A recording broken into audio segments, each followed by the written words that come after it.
In today's video, we'll be explaining what actually happened to everyone from Vault 111. But before we talk about the people frozen alive, we need to talk about the dozens of innocent people stuck outside the vault when the bombs fell, because it's more important than you think. The neighbors who didn't make it. While the subjects signed up for Vault 111 were picked from the Sanctuary Hills neighborhood, the vault's capacity was not enough to accommodate every resident. At the start of the game, before the bombs fell, we, as the sole survivor, rushed to the vault with our spouse and baby. Outside the vault's perimeters, we encounter many of our neighbors from Sanctuary Hills who have not signed up for the vault, and the security at the gate is not letting them in, even though the bombs were about to fall in a few minutes. We can approach these neighbors and see some of their names and hear a couple of lines of dialogue from them. Mr. Donahue, Mrs. Donahue, Mr. Sumner, Mrs. Sumner, Mr. Parker, Mrs. Parker, and Ms. Rosa are among the neighbors we see lining up outside the vault before the bombs fell. Remember those names. Once we are out of the vault and traveling across the post-apocalyptic Commonwealth, one of the more common monsters we face is feral ghouls. Sometime during our travels, we might come upon a pack of feral ghouls that are distinct from the others we face. Not in their abilities, or being legendary, or glowing ones, but because these ghouls have names, and the names sound eerily familiar. Yes, these are our old neighbors from back in Sanctuary Hills. They didn't make it inside the vault, and the nuclear blast didn't kill them outright, but turned them into ghouls. Whether they became feral right away, or stayed together as sentient ghoul for a while, before losing their minds is unclear. But no matter the case, these poor people were left defenseless when the nuclear fallout came about. They somehow survived the initial blast and wandered the Commonwealth as a pack of feral ghouls. They stayed together, maybe instinctively, or maybe on some level, they still remembered that they were part of the same community. Until more than 2 centuries later, when they attacked us, the sole survivor, and we had no choice but to put them out of their misery. The Vault-Tec Reppy. The last person who was left out of Vault 111 was the Vault-Tec Rep. He was a salesman for Vault-Tec, going door to door in Sanctuary Hills to sign up the families who were pre-approved for the vault. We meet them at the beginning of the game when he rings the bell at the sole survivor's house, letting them know that they were pre-approved for Vault 111 due to Nate's past military service. When the nuclear alarms go off and we run to the vault, we see the Vault-Tec Rep arguing with the officers in front of the gate. He is pissed off that they won't let him in, saying that I am Vault-Tec, and once the soldier in power armor threatens him, he runs away, yelling that he will report this to higher-ups in Vault-Tec. Well, it doesn't look like he ever got the chance to report this incident to his bosses at Vault-Tec. The bombs fell moments after he argued with the officers, but he somehow survived the initial nuclear fallout. Vault-Tec Rep, much like the other neighbors who weren't let into the vault, turned into a ghoul. But unlike the Sanctuary Hills survivors who went feral, he managed to retain his mind and survive. For the first year after the bombs fell, he stayed in Sanctuary Hills with Codsworth. He later tells the sole survivor that he despised the Mr. Handy robot as he was always trimming the hedges. He eventually left, becoming a vagabond and roaming the Commonwealth in search of a better place to live. Because of his appearance, he was shunned and rejected by many settlements. He found his way to Diamond City at one point, but he wasn't accepted there either. Years later, when the exiles of Diamond City founded Good Neighbor, he finally found a home. But centuries of rejection and loneliness wore him down, and even though he was finally accepted in the community, he mostly isolated himself and stayed in his room in Hotel Raxford. This is where the sole survivor can find him and reunite after 200 years. He recognizes him immediately and is excited to find someone else who knew the world before the Great War. During our conversation, we realized that he did not know of Vault-Tec's plans with cryostasis. We can recruit and send the Vault-Tec Rep to one of our settlements, and he can become one of the highest tier merchants if we appoint him as a general goods trader. He has over 2 centuries of experience as a salesman after all. The Vault-Tec Rep was a loyal, enthusiastic, albeit a bit annoying, employee for Vault-Tec, and he was still left on his own when the bombs fell. He felt betrayed, rejected, and lonely for years, and you can't help but feel a little bad for the guy when you finally meet him. The Vault's staff. Vault 111 was supposed to conduct experiments on the effects of long-term cryostasis on human subjects. The subjects, of course, were the residents of Sanctuary Hills, including the sole survivor. But the vault was also staffed with a group of scientists and security personnel to monitor the pods and keep things in check. The vault was supposed to house the staff for 6 months. Then Vault-Tec would send an all-clear signal, allowing the scientists and security team to leave and monitor the subjects remotely.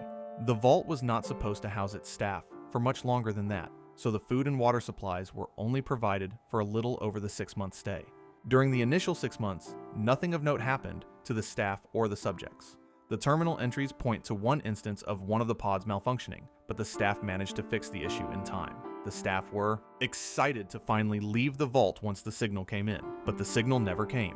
Once the 6-month period was over, the food supplies were running low, and tensions grew higher. The security staff desperately wanted to leave, knowing that they wouldn't last long with the remaining food. The only one who could open the vault's seal was the Overseer, but he was adamant that they should wait, believing that if the all-clear signal was not received, then the radiation levels outside the vault were not safe for them to leave. This led to arguments and fights between the science team and the security team. In one of the last entries in the Overseer's terminal, he mentions that he would lock the remaining food supplies and ration them for good behavior.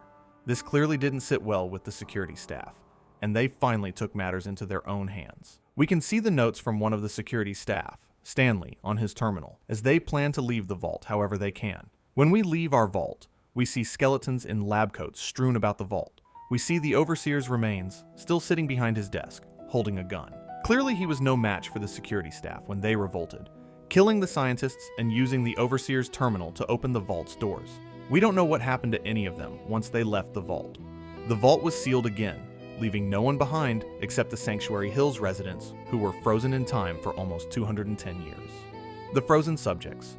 For the next 150 years, the Institute gained a foothold in the Commonwealth. Their advancements in synth technology were halted as they needed better preserved human DNA. That's when they discovered Vault 111 and realized there was an infant, cryonically frozen from before the war, in one of the vault's cryopods. An infant that was never exposed to the radiation of the nuclear wasteland would be the perfect specimen for the Institute to model their next generations of synths after. They needed the baby.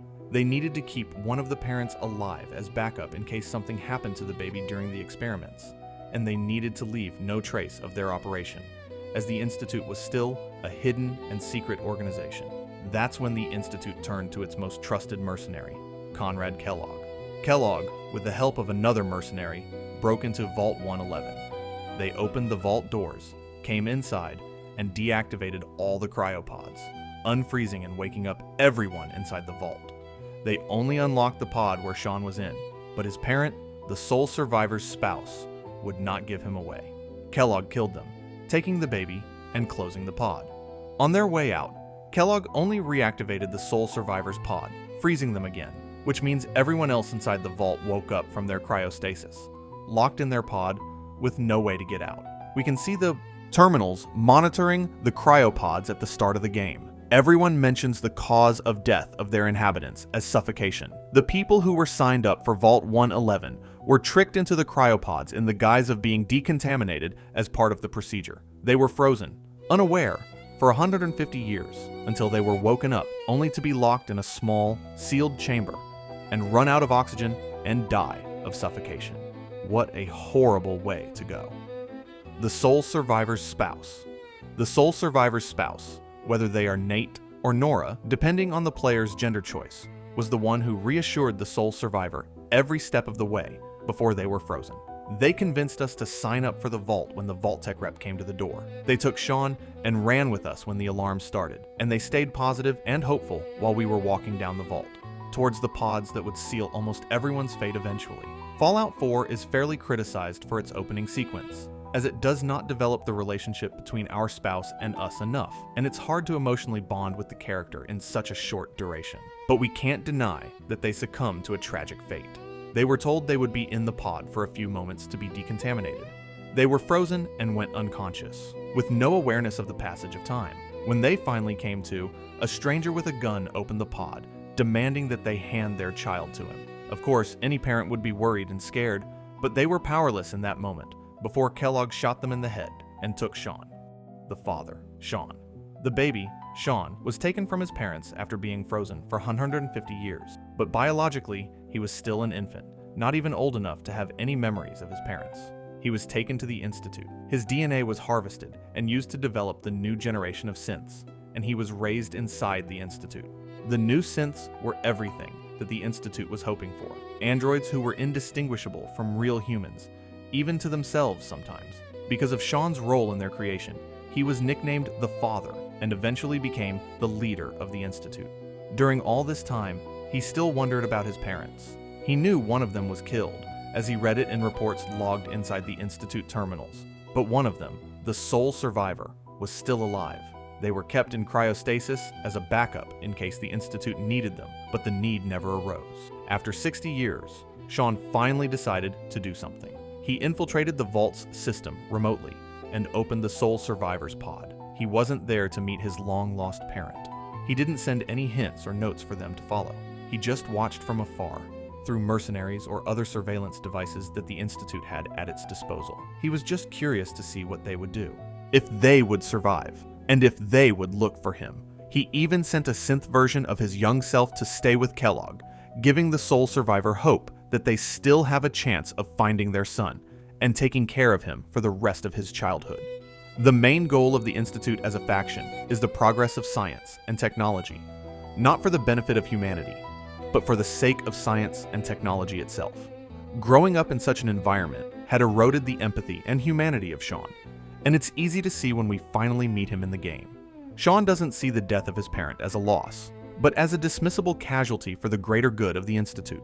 He doesn't really help the sole survivor in any way during their journey in the Commonwealth, even though they are desperately looking for him.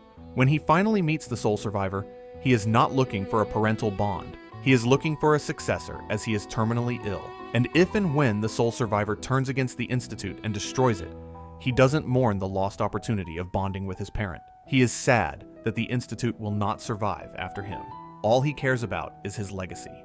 Even when his own parent disagrees and mentions the harm the Institute has caused to people who are desperately trying to survive in a post-apocalyptic world, he insists that it's all for their own good, that the Institute's survival and advancement take precedence over the thousands of lives the organization has destroyed over the years. Sean was born to a military veteran and an accomplished lawyer.